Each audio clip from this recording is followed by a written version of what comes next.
Motivasinya mendirikan Akademi Teras Quran dan juga PAUDku apa? Beda motivasi itu, Pak.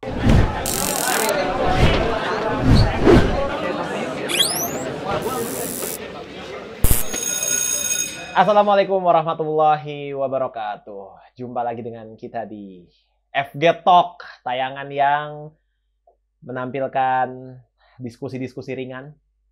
Dan di season sebelumnya kita sudah membahas bersama para guru-guru di SMA Future Gate, dan season kedua ini tahun ajaran baru di SMA Future Gate kita mendatangkan para alumni-alumni yang sudah berkiprah di dunia luar SMA Future Gate. Kali ini kita kedatangan guru besar. Ya, Besar kali ya. besar kali guru ya. Besar. Nanti ngeliat nggak sih di rumah itu kayak timbangan pasar. Wah, ini mizan kebetulan ya. Ini mizan. Timbangan amal ya. Saya sini, beliau di situ. Abdur Rashid Rizaldi. Ahlan wasahlan. Gimana kabarnya? Sehat, Pak. Alhamdulillah sehat. Perkenalkan diri dulu, dari angkatan keberapa, terus juga status pernikahan, keluarganya, anaknya berapa, dan sekarang aktivitasnya apa. Silakan. Siap, ahlan wasahlan, marhaban. Saya Abdur Rashid Rizaldi, merupakan keluaran dari lulusan dong, kalau keluar di DO berarti. Oh iya benar. Soalnya bahasa Arabnya khirij berarti. Oh iya, khirij ya. Atau lulusan, alumni ya, alumni dari SMA Future Gate angkatan pertama ya. Angkatan pertama ya, alhamdulillah lulus tahun 2014. Kemudian apa lagi, Pak? Tadi sudah menikah. Melanjutkan kuliah di mana? Saat melanjutkan kuliah 2 kali. Iya. Di Universitas Al-Azhar Kairo, kemudian dilanjutkan lagi ke Universitas Ahmad Dahlan Yogyakarta. Terus sekarang sedang menulis tesis ya? Tesis pasca sarjana di Universitas Gadjah Mada. Gitu. Untuk sekarang sudah menikah, anaknya 2 perempuan. Iya. Namanya siapa? Ayasha sama Adiba. Ayasha sama Adiba. Masih kecil-kecil ya? Masih kecil-kecil. Lagi lucu-lucunya. Alhamdulillah. Lagi lucu-lucunya. Ya. Perempuan dua-duanya, dan itu pelipur lara bagi bapaknya. Itu kalau digendong kelihatan nggak anaknya? Nah, kebetulan harus dua-duanya. Harus dua-duanya. Ya, kalau satu enggak tuh. Iya. Kayak masuk kantong kanguru gitu. Doraemon kebetulan lebih ke Doraemon ya. Iya. Jadi selain bapak bagi 2 orang anak dan suami yang bertanggung jawab, kalau nggak salah juga mengelola salah satu rumah tahfidz ya. Iya. Namanya apa itu? Lembaga tahfidz. Jadi saat ini kalau saya lebih fokusnya ke yayasannya. Jadi saat ini ke Yayasan Sahaha Al-Quran Indonesia. Dia itu nanti membawahi 2 lembaga. Ada lembaga tahfidznya namanya Akademi Teras Quran. Akademi Teras Quran. Terus lembaga PAUDku, PAUD Quran. Teras PAUD Quran ya. Jadi ada 2 ya, ada PAUDnya juga. Ada PAUDnya juga, ada lembaga. Sejak tahun berapa itu? Kalau Akademi Teras Quran dari 2018, kalau PAUDku dari 2020 tahun lalu. Motivasinya mendirikan Akademi Teras Quran dan juga PAUDku apa? Beda motivasi itu, Pak. Ya. Karena kalau Akademi Teras Quran aja. Ngos-ngosan soalnya. Oh iya, siap. Nggak kecapean kan? Nggak apa-apa. Oh iya. Oke, lanjut. Kalau Teras Quran dia dibikin karena waktu itu saya lagi nganggur ya. Terus nyari teman murojaah lah ya. Nyari teman murojaah buat daripada ngapa-ngapain gitu ya. Terus kita bikin deh itu teman, karena memang tempatnya di teras rumah saya. Ukuran 3x4 gitu ya. Jadi kita bikin halakoh gitu. Jadi filosofinya itu ya. Sebenarnya kalau nggak filosofi itu kenyataannya, Pak. Oh iya. Kirain filosofinya. Kirain nganggurnya orang yang bisa baca Quran kan berfaedah ya. Iya. Kalau nganggurnya Sarul kan main karambol di teras. Kalau itu di teras bisa baca Quran. Sambil dibedakin ya. Sambil dibedakin, cemong-cemongin mukanya. Iya gitu. Jadi pengen kebetulan punya teman murojaah tadi. Pengen punya teman murojaah gitu. Ya tadinya memang nggak ada yang karantina. Alhamdulillah saat ini di tahun ke-4, ini kan jalan tahun ke-4 Teras Quran. Sudah mencetak berapa angkatan ini sampai dengan hari ini? Sampai dengan kemarin, tepatnya 12, 21. Iya, kemarin sudah. Flash sale. Iya. 12. Memang saya jual-jualin. Ya, obral. Diobral emang ya. Itu saat ini angkatan ke-5 gitu yang udah lulus, yang sedang berjalan di angkatan ke-6. Seluruhnya selesai hafalan Qur'annya? Alhamdulillah dari jumlah 120 santri. Oh, 120 santri banyak banget, Masya Allah. Yang sudah yang di atas 20 juznya di atas 50. Di atas 50. Mungkin, alhamdulillah. Yang di atas 30 yang sudah selesai, yang khatamnya di angka 22. Di angka 22. Karena memang kami fokusnya ke kualitas hafalan, Pak, bukan di kuantitasnya. Total jumlah santrinya sampai dengan hari ini berapa? Lulusannya ya dari angkatan pertama sampai dengan hari ini tuh totalnya berapa? Ada sekitar 150 santri ya sudah belajar di Akademi Teras Quran ini. Iya, sekarang dengan sistem karantina. Karantina. Berapa tahun? Sistem karantinanya 1 tahun. 1 tahun. 1 tahun karantina, 1 tahun pengabdian. 1 tahun karantina, 1 tahun. Pengabdiannya di Teras Quran juga atau di lembaga lain?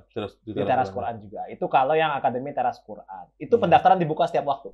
Pendaftaran dibuka setiap per 6 bulan. Oh, ada per semester ya? Per semester. Gitu. Per semester.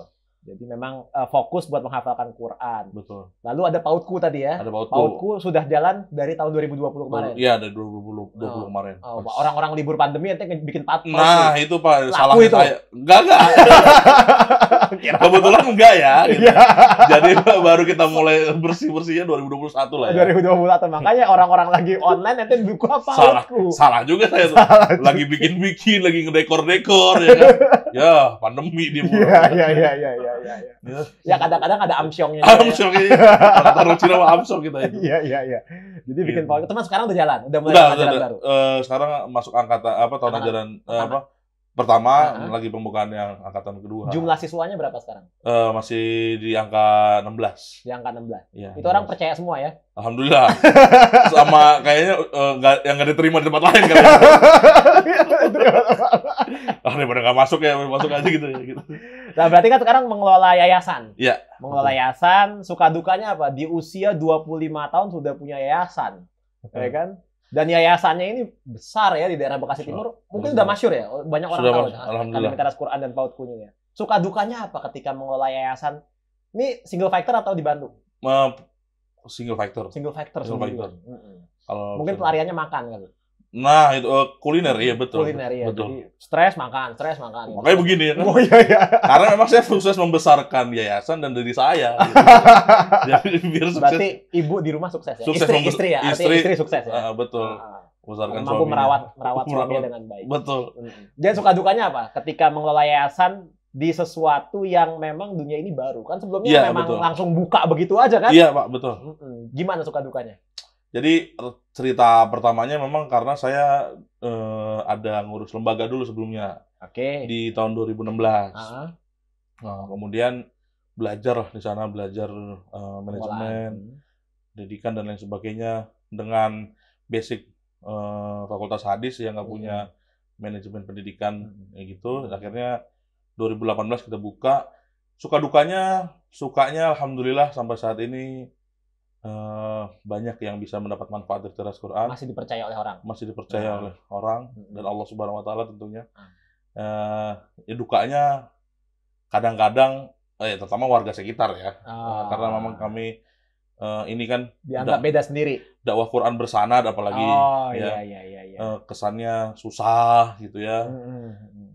Dan lain sebagainya, terus juga habis itu dianggap beda sendiri tadi. Karena mindsetnya masyarakat sekitar, Quran itu diajarkan di TPQ, TPA gitu ya. Betul, bukan untuk ibu-ibu dan bapak-bapak begitu. Untuk ibu-ibu bapak-bapak udah tahsin aja. Sementara sekarang harus kembali lagi ke tingkat dasar. Gitu. Memulai dari nol, memperbaiki bacaan gitu ya. Betul. Dengan riwayatnya siapa kalau nggak salah ya. Ada riwayat Hafs ya. Dan beberapa riwayat-riwayat yang lain. Betul. Suka dukanya mengelola yayasan. Dan sekarang sudah berjalan cukup lama, katanya juga sedang membuka pesantren juga. Iya, saat ini sedang membangun. Oke.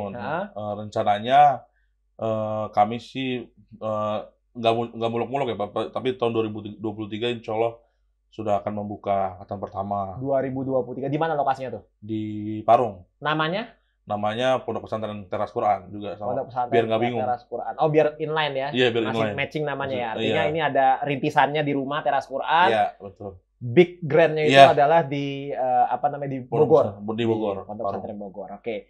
Dan selain mengelola lembaga pendidikan, salah seorang alumni SMA Future Gate ini, Abdul Rashid Rizaldi ini juga menulis beberapa buah buku. Salah satu di antara bukunya ini adalah yang ini nih. Coba mana, Rul?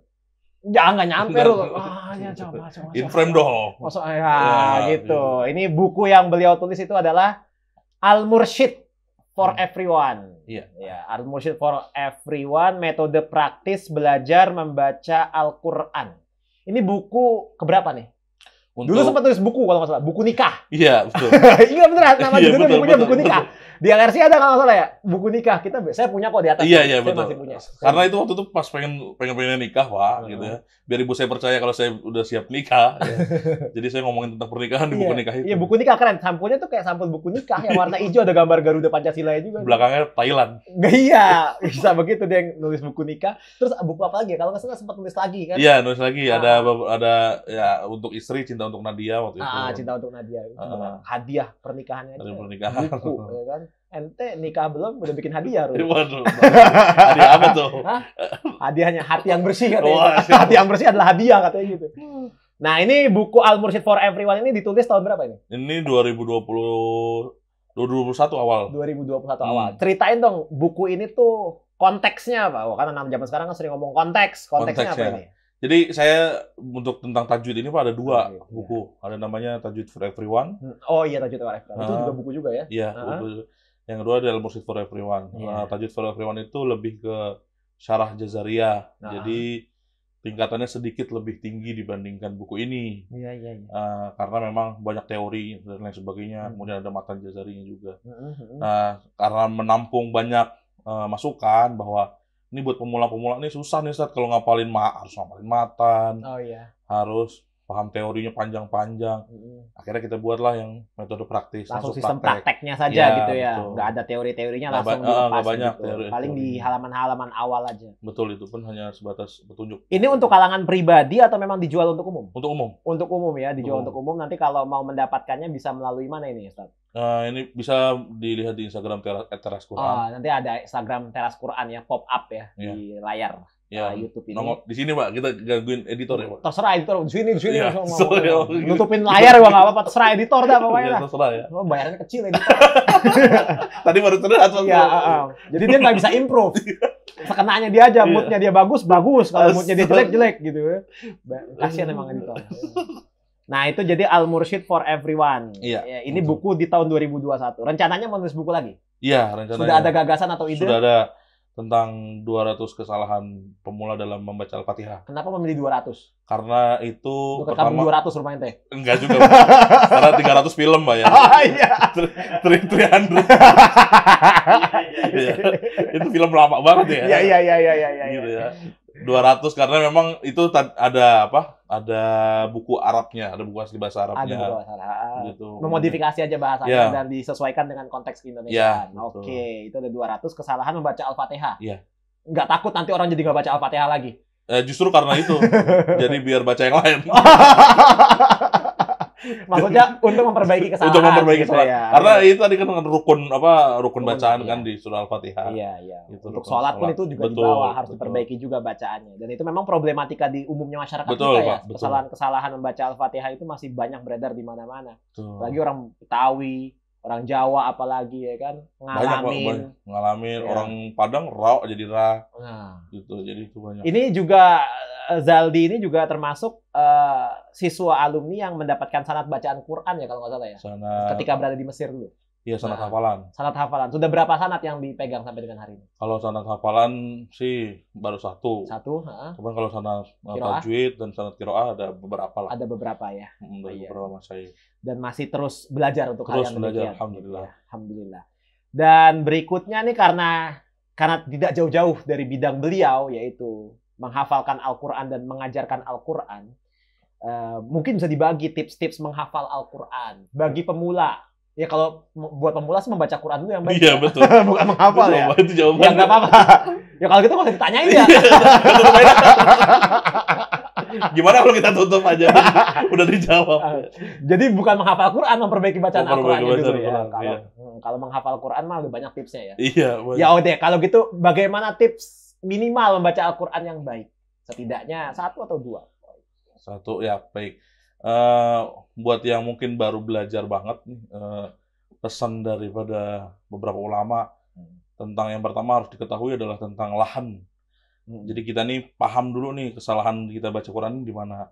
Rata-rata kalau di data tahun 2013 ya Pak, Indonesia ini dari 100% muslimnya itu baru di bawah 40% yang bisa baca Quran. Gitu, artinya masih di atas 60% yang baru bisa baca Quran. Nah, pertama yang harus diperbaiki itu hurufnya dulu. Ya, makharijul huruf, sifat-sifat huruf, terus juga tebal tipis. Setelah itu baru praktek kepada hukum.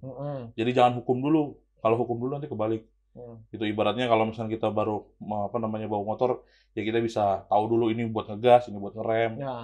Kalau misalnya kita udah tahu ini pasal ini ya nggak guna juga kalau kita nggak bisa ngegas gitu. Yang kedua itu tadi baru belajar hukum. Yang ketiga cari guru yang proper, yang tepat, yang memang cukup baik untuk mengajarkan hal yang demikian. Pertanyaan satu terakhir saya deh. Kadang-kadang kita kalau mau membaca Al-Quran itu kita dihadapkan untuk memperbaiki bacaan Al-Quran gitu ya, kita dihadapkan pada perasaan gengsi atau malu. Karena merasa, ya kan saya udah beragama Islam sejak lama, udah baca Quran sejak kecil. Kok ketika dewasa saya harus belajar lagi dari nol, harus memulai lagi dari awal memperbaiki bacaan saya. Itu bagaimana kita menghancurkan perasaan-perasaan seperti itu, karena kan kita pengen belajar lebih baik juga gitu. Ada nggak tips-tipsnya? Bagaimana sih kita bisa mengalahkan rasa malu atau gengsi kita untuk memulai belajar kembali? Mungkin kan banyak murid-murid yang masih udah tua-tua juga kadang-kadang. Udah tua-tua. Saya lihat daurah Quran beliau di masjid kalau nggak salah itu orang-orang tua-tua. Di Ustadz Subhan Bawazir waktu itu. Di Subhan Bawazir ya. Itu gimana tuh cara mengatasi rasa malu dan gengsi kita kalau sudah berusia cukup matang atau cukup tua dalam belajar Quran? Gengsi ini nggak cuma buat orang tua ya Pak, kadang yang muda juga banyak banget gengsinya. Karena itulah nanti jadi ada nama istilah dalam kalau saya istilahnya namanya muntaber. Mundur tanpa berita. Jadi orang itu yang hari ini izin besoknya tiba-tiba nggak ada kabar terus besok hilang aja. Sama kayak belajar bahasa Arab ya. Nah itu apa? Ya belajar agama tuh begitu Pak. Ya. Jadi muntaber memang punya. Yang mundur tanpa berita ini. Jadi mundur tanpa berita ini ngaruh. Belajar bahasa Arab kan waktu dibuka banyak yang datang. Nah itu apalagi pas udah cuma ada kolamun udah gampang ya. Ada babun pas udah masuk muntah ilaih jadi pusing. Apa ini? Kenapa dia bisa kasroh nih gitu. Pusing kan lu kan gitu kalau bahasa. Jadi intinya sama ya sebetulnya belajar apapun ya. Sebenarnya sama Pak. Cuman ya itu tadi karena kalau kenapa harus kita menghilangkan gengsi?